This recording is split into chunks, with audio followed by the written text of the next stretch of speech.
నమస్తే. Welcome to our channel. ప్రస్తుతం మనతో పాటు సీనియర్ జర్నలిస్ట్ కిరణ్ పోల్దాస్ గారు ఉన్నారు. నమస్తే సార్. నమస్తే అండి. సార్, సో 'డాకు మహారాజ్' కూడా సెన్సేషనల్‌గా హ్మ్. మూవీ టికెట్స్ కలెక్షన్ వైస్ కానీ, మూవీ రివ్యూస్ కానీ చాలా బాగా వస్తూ ఉన్నాయి. At the same time fans ఎవరైతే ఉన్నారో బాలకృష్ణ కటౌట్ ముందర పొట్టేల్ని కోసారు అని చెప్పేసి వాళ్ళని అరెస్ట్ చేయడం జరిగింది. ఈ విషయాన్ని ఎలా చూడాలి అన్నారు? చట్టరీత్యా నేరం అది. ఈ జంతు బలులు ఇవ్వటం అనేది నేరంగా పరిగణించబడతది. ప్రభుత్వం వాళ్ళ మీద ఏదో కేసులు నమోదు చేసింది. ఒక 5గురి మీద కేసులు కూడా నమోదు చేసింది. వాళ్ళని అరెస్ట్ కూడా చేస్తారు. డెఫినెట్‌గా శిక్ష పడతది వాళ్ళకి. ఫ్యాన్స్ అనేవాళ్ళు హీరోకి తలవంపులు తేకూడదు. హ్మ్. హీరోకి ప్రైడ్‌గా ఉండాల ఫ్యాన్స్ అనేవాళ్ళు. ఆ ప్రైడ్‌గా ఉంటేనే ఆ హీరోకి కూడా వన్నె తెచ్చిన వాళ్ళైతారు. ఈ రకంగా దబిడి దిబిడి అని చెప్పేసి జంతువులను బలివ్వడాలు, ఇట్లాంటి పిచ్చి పిచ్చి పనులు చేస్తే ఆ హీరో కూడా చిక్కుల్లో పడతాడు అంటే కదా. సార్, ఫ్యాన్స్ దేవుడిగా భావిస్తారు కదా వాళ్ళ హీరోని. తాము అభిమానించే అవును, హీరోని. హీరోగా సో భావిస్తే మనం మామూలుగా యూజువల్‌గా దేవుడి దగ్గర అమ్మవారికి బలిస్తుంటాం బలిస్తూ కాబట్టి ఉంటాం ఆ కదా! రకంగా రైట్. బలిచ్చారంటారా. అలా ఇచ్చారు అని అనుకోవచ్చా?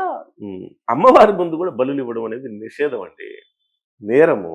కానీ ఇప్పటికీ నిషేధం, మనం నేరం. తెలంగాణలో కానీ, ఆంధ్రాలో కానీ ఏవన్నా ఏమంటారు, బతుకమ్మ, బోనాలు ఇలాంటివప్పుడు మేజర్‌గా మనం చూస్తూ ఉంటాం. మేకల్ని ఇలా లేదు, బలిస్తూ చాలా వరకు ఉంటారు. తగ్గిపోయింది. ఎక్కడో ఎవరికి తెలియకుండా ఎక్కడో జరిగితే జరగచ్చు కానీ చాలా వరకు జంతు బలులు నిషేధం జరిగింది.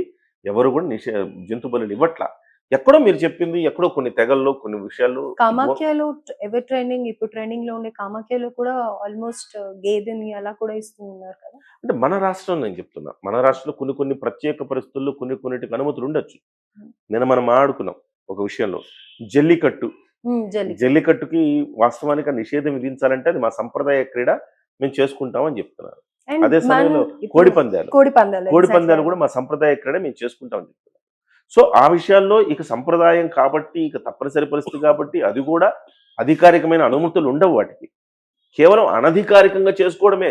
కళ్ళు మూసుకుంటారు ఆ 2 రోజులు, 3 రోజులు. అంతే తప్ప ఇలాగ హీరో సినిమా వచ్చిందని, హీరో సినిమా అదేమన్నా ఆనవాయితీనా చెప్పండి? రైట్. హీరో సినిమాకు జంతు బలులు ఇవ్వడం చేయకూడదు. ఆనవాయితీనా చెప్పండి? దుర్మార్గం కదా అది. 4 తగిలించాలి లోపలేసి.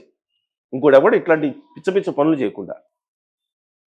హీరోలు కూడా ఆ రకమైన బాధ్యతతో వ్యవహరించాల్సిన అవసరం ఉంది. ఇవాళ అంటున్నానని కాదు గానీ, కొన్ని అంటే అది వివాదాస్పదం అయిద్ది.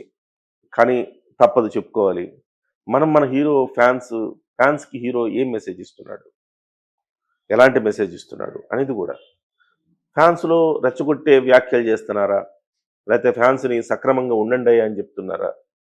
ఇప్పుడు సాటి హీరో మెగాస్టార్ చిరంజీవి గారున్నారు. ఆయన వాళ్ళ ఫ్యాన్స్‌ని ఏం చేశాడు? ఇదిగో రక్తదానం చేయండి. చిరంజీవి గారి పుట్టినరోజు జరిగినా, పెళ్లి రోజు జరిగినా, సినిమా రిలీజ్ అయినా ఆళ్ళేం చేస్తారండి? రక్తదానం బ్లడ్ చేస్తారండి. బ్యాంక్‌కెళ్ళి సమాజానికి ఉపయోగపడే పనే చేస్తారు. సమాజం చేదరించుకునే పనులెప్పుడు చెయ్యరు వాళ్ళు.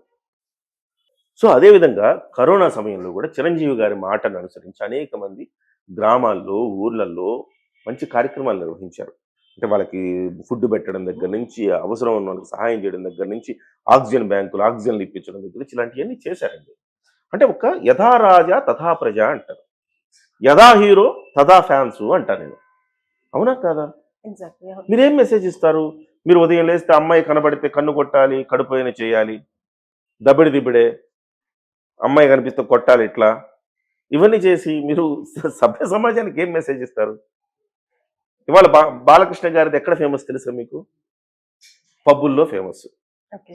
పబ్బుల్లో లాస్ట్‌లో జై బాలయ్య సాంగ్ ఎయాలా, అందరు ఎగరాలా, వచ్చేయాల. అది ఫేమస్. అంటే మీరు దేనికి ప్రతీకగా మారుతున్నారు? మీరు దబిడి దిబిడేలకి, ఆ! కనిపిస్తే కన్ను కొట్టాలా, కడుపు చేయాలా, ఇలాంటి వాటికి మీరు ఫేమస్. ఇలాంటి వాటికి బాలకృష్ణ గారి గురించి మనం ఆలోచిస్తే మనకు అవే తట్టాలి. ఒక హ్మ్. హీరో గురించి ఆలోచిస్తే ఏం తట్టాలి? కానీ బాలకృష్ణ పైగా గారు సీనియర్ హీరో కూడా. బాలకృష్ణ గారు తన ఫ్యాన్స్‌ని ఒక క్రమ పద్ధతిలో పెట్టాలి. ఏమో సేవా కార్యక్రమాల వైపు మళ్లించాల. అలా కాకుండా ఈ బలులిచ్చే వాళ్ళని కఠినంగా శిక్షించాలి. బాలకృష్ణ గారు కూడా ఒక మెసేజ్ ఇవ్వాలి. డెఫినిట్‌గా వీళ్ళందరూ కూడా మీరు ఫ్యాన్స్ అందరూ కూడా ఏదైనా ప్రజలకు ఉపయోగకరమైన పనులు చేయండి. ఇలాంటి చెత్త పనులు చేయకండి. నా పరువు తీయకండి అని పెట్టాలి. ఆయన కూడా మెసేజ్ ఇవ్వాలి. హ్మ్. First thing. రెండవది బాలకృష్ణ సెకండ్ ఫేజ్ ఇది. యాహ్! బాలకృష్ణ గారికి గతంలో ఉన్న నెగటివిటీ చాలా ఉండేది. ఎప్పుడైతే అన్‌స్టాపబుల్ వచ్చిందో ఆయనకి చాలా పాజిటివిటీ వచ్చింది. ఇమేజ్ బాలకృష్ణ గారి ఇమేజ్ ఆసాంతం మారుతోంది. అప్పట్లో టీనేజర్స్, యంగ్స్టర్స్ ఇష్టపడేవాళ్ళు కాదు. చిన్నపిల్లలైతే ఆ! అసలు చూసేవాళ్ళే కాదు. Frankly speaking, sorry if I hurt this. అయితే బాలకృష్ణ గారి ఇమేజ్ ఆసాంతం మారుతోంది. ఇప్పుడు యంగ్స్టర్స్ అన్‌స్టాపబుల్ వచ్చిన తర్వాత నుంచి బాలకృష్ణ గారిలో మరో కోణం చూస్తున్నారు అంతా. కనిపిస్తే కొట్టడం, ఇట్లా తిట్టడం ఇలా చేసేవాడు. అక్కడి నుంచి బాలకృష్ణ గారిలో కూడా ఒక హ్యుమానిటీ, బాలకృష్ణ గారి గురించి మనం 4 మంచి మాటలు చెప్పుకోవడం అనేది మొదలైంది. ఈ మొదలైన క్రమంలో మళ్ళీ పాడు చేసుకోవటం, ఆ సినిమాల్లో మళ్ళీ ఆ దబిడి దిబిడేలు చేయటం, ఇవన్నీ కాకుండా కొంచెం కాస్త హుందాతనంతోటి వ్యవహరిస్తే గనక